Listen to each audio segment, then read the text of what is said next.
Son las 6 de la mañana y 37 minutos. Los recientes pronunciamientos del presidente Gustavo Petro en contra del presidente Donald Trump y la respuesta del Departamento de Estado de Estados Unidos cancelando la visa para entrar a ese país, no solo al jefe de Estado de Colombia, sino también a varios integrantes de la comitiva que lo acompañó la semana pasada a Nueva York, muestran sin lugar a dudas el escalamiento de la tensión en las relaciones entre los dos países.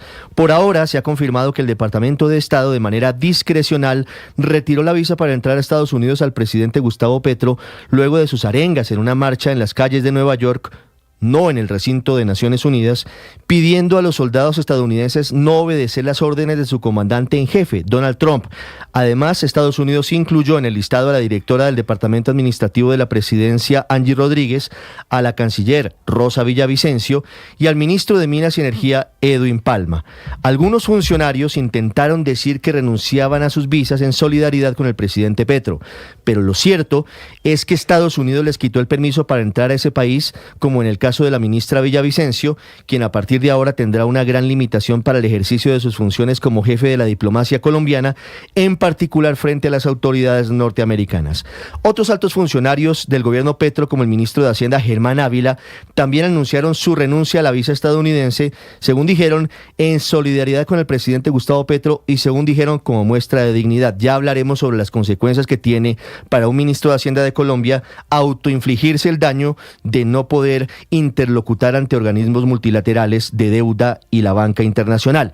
La lista de funcionarios que han querido demostrar lealtad pública al presidente Petro renunciando a la visa estadounidense está conformada también por el secretario jurídico de la presidencia, Augusto Ocampo, y la superintendente de Industria y Comercio, Cielo Rusink. Y como lo manifestamos hace minutos, hay que decir que la supuesta renuncia a la visa estadounidense es más un mensaje político que una acción práctica, ya que ese es un documento irrenunciable. Simplemente una persona puede decidir no regresar a Estados Unidos o dañar el documento que se pega en el pasaporte por parte de la embajada.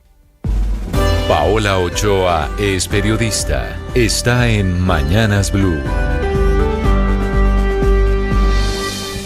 6 de la mañana, 39 minutos. Capitán de las finanzas, también sin visa para viajar a los Estados Unidos. Decisión del cuarto ministro de Hacienda, Germán Ávila, con profundas implicaciones económicas y fiscales, para comenzar sin poder viajar a las reuniones anuales de primavera del Fondo Monetario Internacional y del Banco Mundial, a la que asiste todos los años el ministro de Hacienda de Colombia a fin de discutir asuntos importantes de la economía mundial y evaluar la evolución de los mercados financieros globales. Ahora sin poder asistir a la próxima reunión, que tendrá lugar entre el 13 y el 19 de abril en Washington, D.C., ciudad que todos los años durante la primavera alberga a 10.000 actores del escenario económico global, incluyendo, por supuesto, todos los ministros de Hacienda del mundo, todos los banqueros centrales del planeta, todos los miembros de la OCDE, todos los miembros de la Organización Mundial del Comercio y todos los miembros del Consejo de Estabilidad Financiera. Todos excepto, claro, ahora el ministro de Hacienda de Colombia, Germán Ávila, quien tampoco podrá viajar a Washington a reuniones privadas con esas multilaterales importantísimas prestamistas del país y a las que se les debe parte importante de los 207.000 millones de dólares de deuda externa de Colombia, 56% deuda externa pública, para un total de 115.000 millones de dólares de saldo de deuda externa que adeuda la República de Colombia entre préstamos y bonos, 32% en préstamos con esa banca multilateral, es decir, Fondo Monetario Internacional, Banco Mundial y Banco Interamericano de Desarrollo, todos con sede en la ciudad de Washington,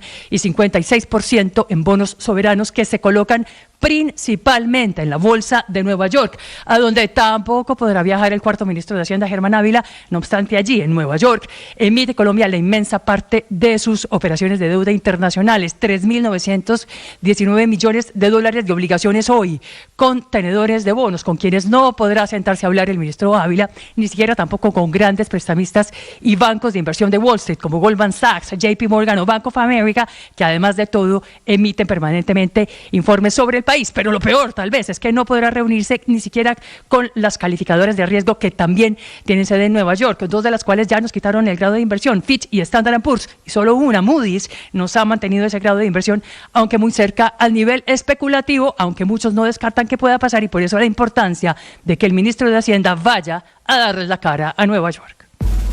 María Camila Orozco es periodista. Está en Mañanas Blue. Ahora son las 6:42 de la mañana. Los problemas de Nicolás Petro son penales y ahora también disciplinarios y tienden a empeorar. Va a tener que enfrentar un juicio por presuntamente enriquecerse injustificadamente cuando fue diputado del Departamento del Atlántico. El problema son 1.189 millones que el hijo del presidente Petro tuvo como ingresos en el año 2022, a pesar de que su sueldo era aproximadamente de 20 millones de pesos y de que esa era su única actividad económica. Aunque el hombre Malboro niega haberle dado algún dinero en efectivo, el testimonio más comprometedor es el del hijo del Turco Ilzaca, que el 1 de noviembre del 2023, aunque exculpó a su papá, confesó que sí le entregó un aporte generoso en efectivo. Gabriel Ilzaca contó que él personalmente le entregó 400 millones de pesos y que el destino era la campaña presidencial del hoy presidente Gustavo Petro Urrego. 200 millones de pesos a final de abril o a comienzos de mayo del 2022.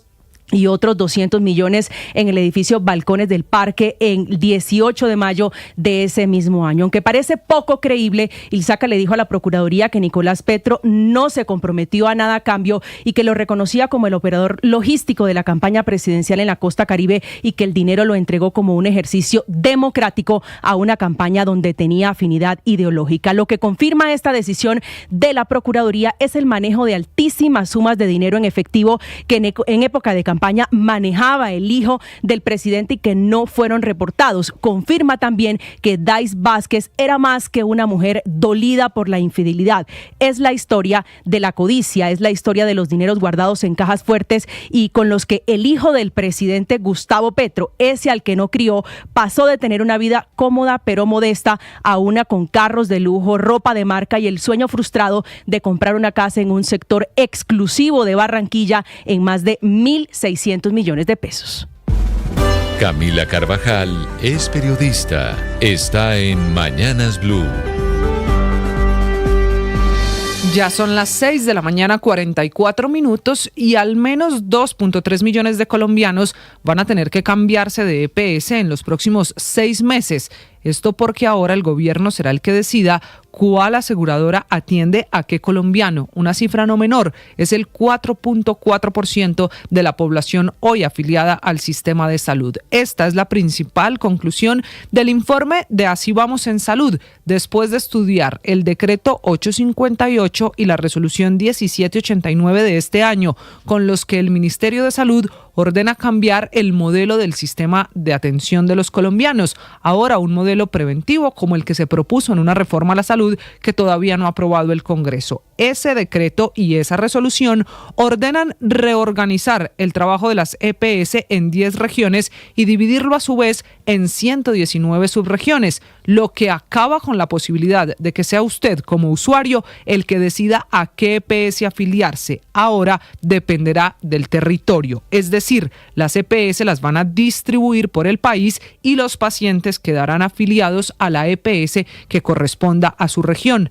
Así las cosas, advierte el informe de Así Vamos en Salud, el gobierno va a concentrar más población en Nueva EPS, con el riesgo que eso representa para el sistema, recordando que Nueva EPS ya tiene 11.7 millones de afiliados. Es que con esta reorganización solo se salvan, no tocan aquellas EPS que tengan 20% de la afiliación nacional. Ahí solo se salva Nueva EPS. Y entonces, al reorganizar los pacientes, las EPS de un tamaño intermedio van a ser las más perjudicadas. Por ejemplo, Caja Copy deberá entregar el 30% de su población, Cosalud el 17%, Asmedsalud el 17% y Famisanar el 13%. En contraste, las 3 grandes aseguradoras, Sanitas, Sura o Salud Total, cederán entre el 1.3 y el 3.8% de los afiliados, todos concentrándose alrededor de Nueva EPS. Según este informe, las regiones con más traslados van a ser Antioquia, Córdoba, Chocó y parte del departamento de Bolívar. Estás escuchando